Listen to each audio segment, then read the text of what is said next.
சிலுவையை பற்றிய உபதேசம் கிட்டு போகிறவர்களுக்கு பைத்தியமா இருக்கிறது.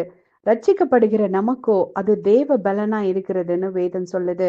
அது மட்டும் இல்ல, கெட்டு போகிறவர்களுக்கு தான் சுவிசேஷம் மறைபொருளா இருக்குதுன்னு அப்போஸ்தலனாகிய பவுல் 2 கொரிந்தியர் 4:4 சொல்லப்பட்டிருக்குது.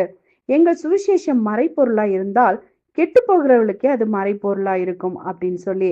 எதனால அவங்க கெட்டு போறாங்க அப்படின்னா, அவங்க தேவனுடைய வார்த்தையை விசுவாசியாம இருக்கிறதுனால கெட்டு போறாங்க. தேவனுடைய சாயலா இருக்கிற கிறிஸ்துவின் மகிமையான சுவிசேஷத்தின் ஒளி அவிசுவாசிகளாகிய அவர்களுக்கு பிரகாசமா இராதபடிக்கு இப்பிரபஞ்சத்தின் தேவனானவன் அவர்களுடைய மனதை குருடாக்கினான். இன்னைக்கு உங்க மனதிலும் என்னோட மனதிலும் கிறிஸ்துவின் மகிமையான ஒளி பிரகாசிக்குது. அதனால நம்ம அந்த குருட்டாட்டத்தின் ஆவியின் பிடியிலிருந்து நம்ம தப்பிக்கப்பட்டோம்.